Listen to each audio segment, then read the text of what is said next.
Good evening. My name is Marshai Salu, Visual Information Specialist for the Montgomery County Council. The Council is working hard to provide all residents valuable information related to COVID-19 in multiple languages to assure everyone has equal access to the information they need. In today's segment, I'm speaking with Ms. Remi Duyile about the effects of COVID-19 on finances, businesses, and real estate. Remi is a financial veteran, an entrepreneur, and a community leader, among other things. Thanks for being with us today, Remi. Thank you so much for having me. I really appreciate this opportunity. And thanks for all the great work you're doing too, and the county is doing. Oh, thank you. Okay, so let's get started with, can you tell me a little bit about yourself and the different projects you've been involved in and your organization has been involved in related to COVID-19 in order to inform and, help the community? Sure, thank you so much. I am a mother, a wife, and a business professional and a community leader who pride myself in ensuring that we engage our community so that we can be relevant and take advantage of opportunities that are there for the betterment of our lives and the neighbors that we live next to. So that's who I am, a serial entrepreneur and formerly a vice president with Bank of America for 17 years. Those were my younger days. And that was where all the strength, the muzzle with, and the excitement about getting involved in the community was born, because I was always involved representing the bank in one shape or the other. And that has become what I do all day long now. So that's who I am, a professional entrepreneur and a proud mother, most importantly. Okay, thank you.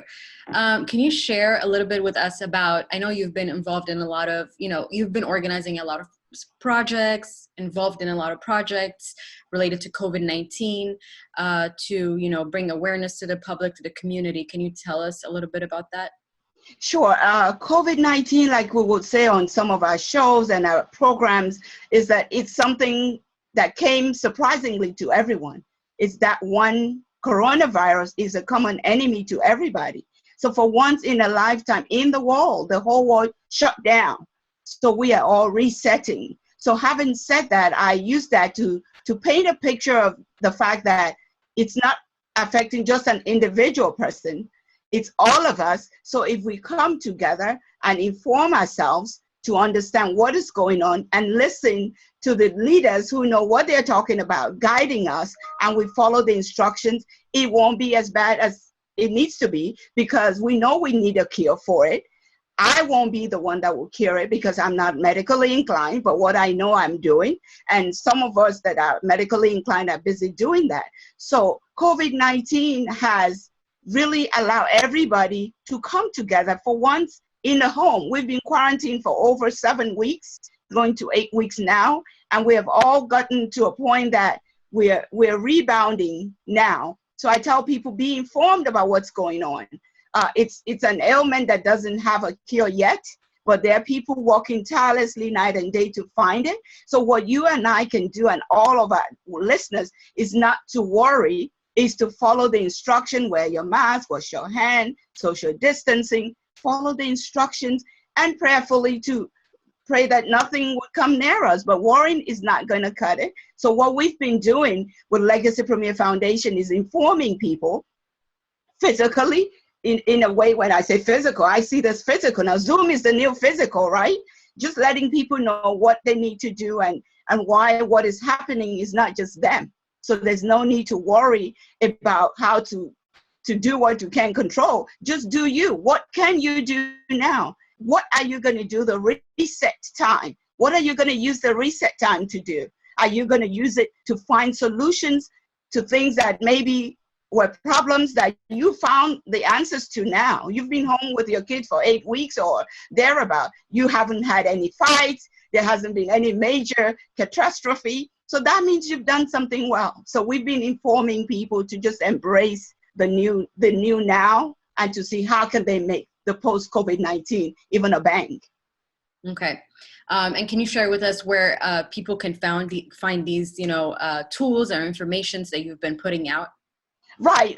We have been, thank you so much. We have been putting a whole lot of information out because I know that not all of us have the time to go out and do some physical things or be part of it. But we've been putting information out through our Instagram. We've been doing a lot of social media in a very positive and attractive way. We've been going on Instagram Live weekly, Facebook Live, doing things and informing people about different topics. What can you do in the moment? What right now is right now. What can you do about it? So rather than worrying about who did what and who didn't, we've been shielding people from getting that negative vibes, but instead to look within and see what can they bring to make the situation better, not just for them, but for the whole world. So that's what we've been doing. If you go to Instagram Live, you go to my LinkedIn page and Facebook page, we've been doing a whole lot of that. And we've been doing a lot of training, Zoom, a lot of Zoom calls and Zoom trainings. Zoom has been the next office for us. So we have been engaging, not even just locally, globally, sharing our platform so all of us can know that this is a good time to make those right connections for development. Yeah, that's true. And what topics have you been tackling on these platforms? Being a former banker, I always say, once a banker, never dies in your heart. 17 years of my prime years were in banking, very versatile, energetic, just even better than I am now. I'm older, but I still feel a lot of energy. But even then, you can imagine. So that was all I lived. And I saw how the underserved lost out on a whole lot of things just by not getting information. So what I've done, what I've prided myself in is having a way to create information so that people can use the resources that is out there for them. So we have been very heavy, toughy on the financial piece. And when I say financial piece, I'm saying that we're being told, oh, you don't have to pay your mortgage for the next 3 months. You're still going to have to pay it eventually. So how do you continue to build within what you have? Number one, assess what debts do you have right now? And what debts need to go away? And what debts won't go away even after COVID-19, even if your own income has gone away? So we have been helping people to look into what they have. What do other people have? What are the other resources that the government, the philanthropic organizations, the big corporations have put outside? Because the big corporations have great things that they have, grants and so forth for people. But if we do not know those information, number one, if we know and we don't act and we don't know what to do. So we have been creating that platform so people won't feel like, oh, I don't know. We don't know everything, but making ourselves, Legacy Premier Foundation, and our team has made ourselves as a resource to be able to have people who may be shy, if you will, who want to talk more about, by the way, I heard about this, how do we go about it? So we provided that, because I know the importance of that, being a professional financial person, that we have to get our finances in order. And you still have to rebound to make sure that you are able to tap into opportunities that people will give. And the C's of credit never changes. People expect you to have the capital, the capacity, the credibility, and all of those things have to be in place for you to be able to get a loan, even when the loans are being extended for people. They're not going to come with just, oh, I like you, take a loan. There's a process. So just letting people know that that process will stay. How do we make sure we perfect ourselves and stay within those great requirements so that we don't miss out on the opportunities when they are presented to us? Because opportunities can be presented, but if you don't fit into the status quo, if you don't fit into the criteria, lending is not emotional. It's based on criteria. And if you don't have the criteria, I mean, you just don't have it. There's nothing anybody can do about it. So what we've been telling people is to build, to ensure that they're being credible. If they cannot pay their bills now, to pick up the phone, call their creditors, tell them what's going on, let them make arrangement. Maybe they can defer the payment, they can restructure it, but not just to be quiet and say, oh, they know it's COVID-19. No, nobody reads minds. People need to know what you need. So picking up the phone, and I've helped a few people make those calls and just have a conversation and tell them they're expecting the calls. But if you don't make it, they're not going to know. So they're going to think when they're calling you, trying to chase you around, that maybe you're dodging. Right now, they're giving us a breather. This is 90 days. But hey, life is still going to continue. Why don't you do it the proper way? Reach out even to your utility companies. Reach out to them. Let them know. Don't get the bill and shrink and worry. That's what I've been getting, a whole lot of things. People get things, they get worried, and worry is not good for any health. We're already at a health awareness risk. So right now is not the time to add more worries. So that's what we've been out there trying to make sure that people understand how they need to also build themselves while we're waiting for the cure of coronavirus to be here. Yeah. And can you share the handles or the web links to where people can access this information? Oh, sure, yes. Again, it's at REMIDUYILE is our Instagram handle. And of course, for LinkedIn, it's my first name and my last name, Remi Duyile LinkedIn. And for the Facebook page, it's Remi Speaks. We have a group there where we bring information and we go live to share, especially IG Live. If you're hearing and you want to be on our show, we're very open. We've brought different people to tell us what can we be doing during this trying times, because businesses are still being consummated. People are still cutting deals. So we just have to figure out how can we be amongst those that won't be worrying too much and not be able to build and be ready for when they set us loose again to get back to work. Yeah. Okay. Well, thank you for that. So among the many hats that you wear, like you mentioned, a financial planner is one of them. And, having worked at a bank for a long time as well, you're very equipped in that area. So what would you say are the top strategies that small businesses and medium businesses should implement to survive now and to also bounce back post COVID-19? Absolutely. Thank you for that question. The first thing I would say, because I'm a small business too, the first thing I would say is identify your outstanding obligations. What obligations do you have that must stay? And don't add new obligations unless it's a must have. Because when you assess where you are, it's easy to raise your hand and ask for help. And when you do that, you will know, okay, this is what I have. This is what I have to pay on. Then that guides you. So you want to go back to the drawing board.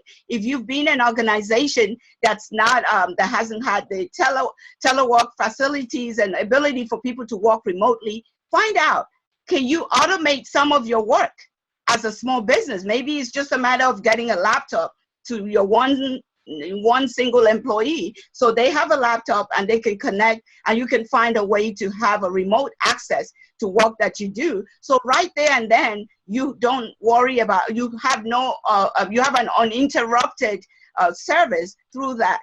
Can you imagine if we didn't have functionality with some of those companies who have said you could telework? There would have been no way we could all swing into work. I teach online. We didn't have that before. So all of these functionalities are already there. So as a small business, I would say, you know what, find out how can you automate. And there are probably companies that will give you a break just by being a small business. Don't think that, oh, it's within your reach. Ask. Maybe somebody can better what they know with what you have to make you automated. That's what I would say. And reduce your overhead. I was speaking to a friend about 3 weeks ago, an engineering firm, and he said to me, Remi, we're more productive now with less manpower than before. And I'm like, what does that mean? Does that mean you're going to get rid of everybody? He said, no, it's just ironical that you see that the efficiency and the production is much greater with fewer people. So that, again, what can you do that would not make you as a small business? What are the creative ways you can serve your client?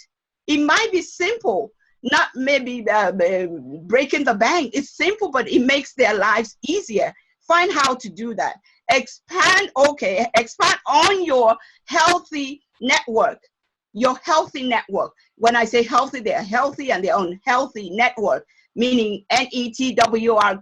The people, your network will determine your net worth. So enhance the healthy ones, those ones that you know where you will get good information that will help you to help other people and help your business, versus where you're just going to be hearing the bad news and everything that's not possible is what you're going to hear. If you're in that network of people who are always having doom messages, run away from them. You don't need that right now because you have enough to worry. You have built a passion, you've birthed a business, so you are trying to make it work. So you're not going to be listening to people who have that impossibility mindset. So making sure that you have that healthy network, and that healthy network is going to help you a whole lot, because that's where you're going to hear the information, whether be it about the grants, about the loans, about who is doing what, where you need to be, and just stay plugged in. And also be ready to give back more than ever. Be ready to give back. There's always something that you can give.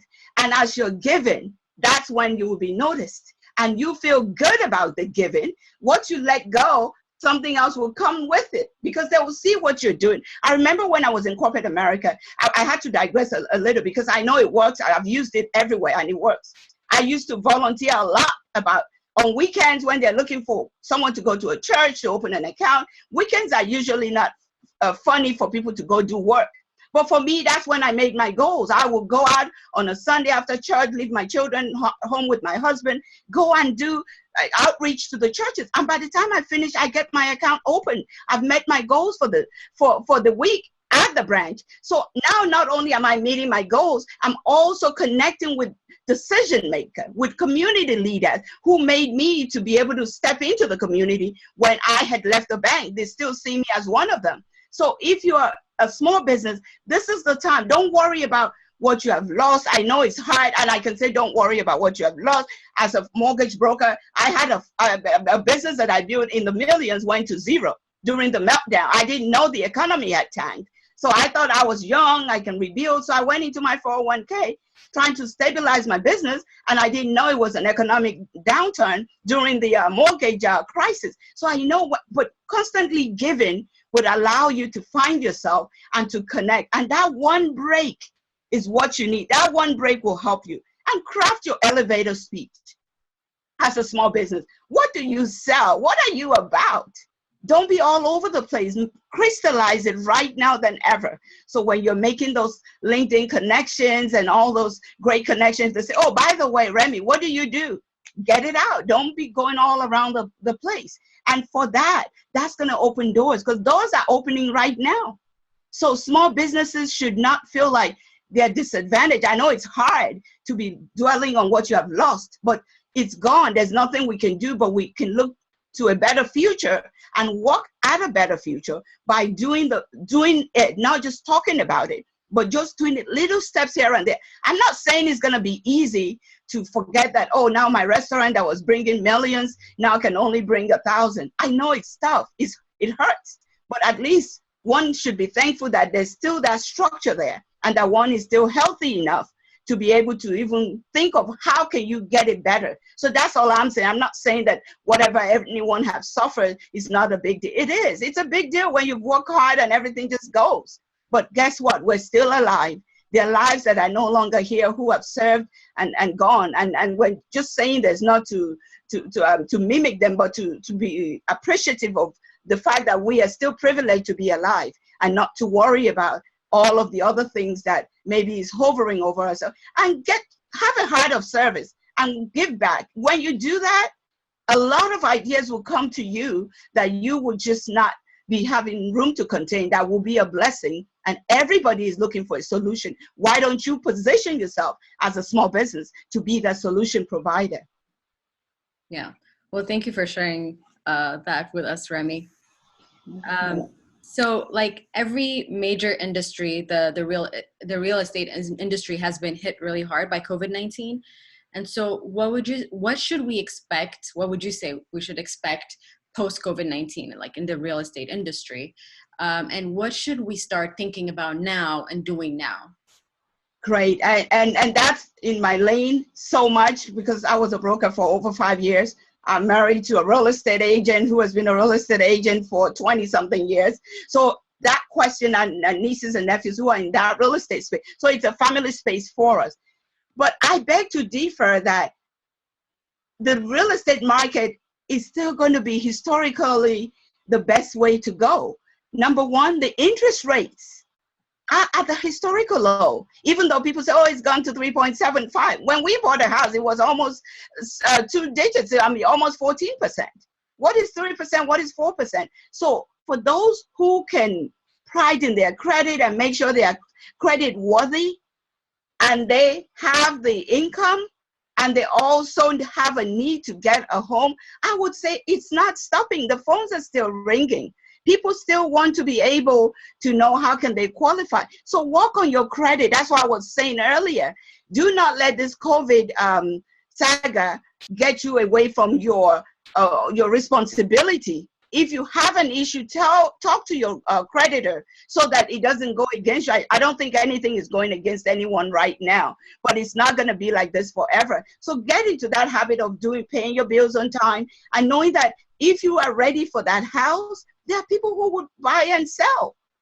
Commercial, the rates are historically low, and people know that if they need real estate, they need real estate. You just have to have the demand, have the availability of it. So we should not be afraid is what I'm saying. So post-COVID, people are still trying to see if they can go look at houses, and they want to get a house. They are getting pre-qualified through their lenders and all of those stuff. So it's not changing. So don't look at it as what you're feeling right now. Look at it from the perspective that if you have the income, if you have the credit, and you're renting now, are you going to say, oh, I'm not going to get a place? No, you will take it, but get what you can afford. And that's where the qualification comes. Don't go and get what you cannot afford. You never should do that. So get what you can afford and let the equity grow with you. So I don't see COVID-19 as a stopper for real estate personally, and for my professional knowledge, I don't see that as a showstopper. What I see as a showstopper is if we now hide under COVID-19 and we let our credit be messed up, then when we are told to be free and there's no break for us, then we might have issues. We might not have lenders who want us. And at that point, we're going to be stuck with renting. And that means rent might be higher than what it is. So let's think beyond what is happening now. Let's think about how can we rebound? The whole world has been reset. So what can you and I do differently that we were not doing, that will provide solution to someone? Look at the creative ways you are doing what you're doing now. You didn't have to go this extra mile to do what you're doing. You could have waited and said, oh, we will wait till we are back to work and leave us half an hour. But everybody is just diving in and creating ways to have conversations. So other people who are still on the bench can get up and know that, you know what, we need to move and just be thankful that we're alive and take advantage of every day that we breathe, and do what we need to do to inspire other people so they can live on, especially our younger generation who are always full of energy. We cannot let them bogged down and worried. They won't let you anyways. They are firebrand. They go and do what they need to do. So that's what I would say. Real estate, I would say if you qualify, there's still loans out there. Okay. Sure, that's helpful. Thank you, Remi, for that. And can you briefly share with us some real-time practical methods that one can apply during the COVID-19 crisis, or just crisis in general, specifically on how to manage emotion, our emotions and our finances during a crisis situation? Sure. One of my favorite words and one of my favorite things that I always tell people that I learned when I was in corporate America was emotional intelligence. As a young professional, I had a boss who was so fired up and saw that I could do so much. So during my review, he would go, oh, read a book on Daniel Goleman, emotional intelligence. That was the first time I heard that word. And I didn't know what it meant. And I'm so glad I heard that word. That book has been next to my Bible. It has been a book that has set me free. And it's just about what you just said. I just got the book, actually. Oh, really? Yeah. So during my review, he went up and said, oh, Remi, you need to get a book called Emotional Intelligence by Daniel Goleman. And I'm thinking, why did he say? I thought maybe I wasn't crying in my review. I didn't do anything. So I took it personal, why did he tell me to do that? But what I did was, as young, as vibrant, I said, okay, I want to get the book. Eventually, I thought he said Coleman, but it was Goleman. So what ended up happening, I couldn't get it. So I came back and told him. So he gave me the book. Goleman, Daniel Goleman is the one. You manage other people's emotions, and you first have to be able to manage yours. It's so important right now that our mindset, that's one of the series we've talked about in our IG Live series. Your mindset, oh my God, the power of your mindset right now is bigger than anything, is bigger than any bank account right now, because your mindset has to be large enough to fathom the possibilities that lie ahead when you haven't even learned the first step. And it takes you knowing, where are you now? What is happening around us? Some days you turn on the news, it's very frightening. So stay away from the news daily. Maybe find a way to just know what's important. Get away from that. Then as employers, it's important that we connect with our employees, because everyone is dealing with this emotion differently. Some people have lost family members, they've lost co-workers, some have people who are ill. So people are going through so many emotions in their head. So we as a leader, we have to be able to get to that core of that individual employee, so that we're not just about, oh, this is the goal, this is that. Let's bring our emotions into this. That would propel them to do more. So right now is the time as individuals to understand that the way we position our mindset, I understand that COVID-19 is here. It came, nobody knew it was coming. You didn't ask for it, I didn't ask for it, we didn't see it coming, and no finger pointing would do it. We just need to find solution to it. So what we need to be able to do is, how do we manage our emotions? How do we empathize with people? You don't have to agree with everything somebody says. How do we have that active listening ears when someone, like right now I'm talking to you, you're making eye contact. When somebody's giving you, all someone wants to do sometimes is just to hear you, listen to them. Validate the listening. They don't need you to solve all their problems, because they don't even know what all the problems are. So being able to understand that we will be active listeners, we would also empathize with people and also manage our own emotions. We might be going very low. We should not carry it on our faces. Everybody is having issues, and to learn how to respect one another more than ever, because there's a sensitive energy in the air. So when you bring yourself with when you respect people and you command respect yourself, then everybody meets each other halfway. You won't always get your way, but be able to validate someone, respect them, let them know that they have the right to their emotions. Your emotions might be strong that you don't break down. Mine might be the one that I break down before somebody says something. That doesn't make me weak as a person. It just means that the way I express my emotion is different. So we have to understand how to deal with one another right now, because so many things have happened to people differently. Some people won't say what has happened. You just see them acting. But until you try to connect and let them know you feel them, and you ask, is there something I can help you with? Don't wait. Practice that compassion engagement, the intensive compassion. Don't say, oh, they didn't call me. If you know you can help with something and you're aware of it, go ahead and help. It doesn't matter. This is the time to do more good than ever. It doesn't matter. You're going to say, Remi, we're all losing our jobs, no money. How can we do good? Yes, we have to do good, because we have to help each other and our community and our neighbors to be able to rebound. And it could be as simple as checking on them. We have neighbors who have children. I mean, mine are grown. Maybe finding out, oh, by the way, how are you coping with James? You know, I hope everybody is fine. They're not looking for you to feed James, but you just reaching out and checking up on them. If they're elderly people, find out, how are you doing? Everything okay? Can I help you with something? Most of the time, all you get is oh, no, thank you. But that thought goes a long way, because you and I don't have to do that. And that's what I believe that has helped me to stay engaged, because it doesn't hurt to ask. And if they say, yes, help me, if you can't help them, maybe you can drive them to the grocery store. They can give you the list and you help them. We have to help. We just have to right now be our brothers and sisters keepers. That's the only way we will have our own peace. Gone are those days that you think you're an island. Nobody is an island. Find who will be part of your own tree, because a tree does not make a forest. Find who are the trees that you like, that you can attract, that will help you and I to be able to make that impact that we are created to make. Yeah. Well, thank you so much for sharing that, and for the privilege of your time today, for coming on to share your experiences and your expertise and motivation, all of that. I really appreciate it. Thank you for the honor. I appreciate the platform. I thank you for thinking about us. It's a privilege to be called upon, and thank you. And thanks for all that you do, all that your county does, and everybody. I mean, it's just a great and refreshing to see different people having creative platforms to get their voices out so that together we can rebound and reset for a greater tomorrow after COVID-19. Thank you so much. I like that, rebound and reset.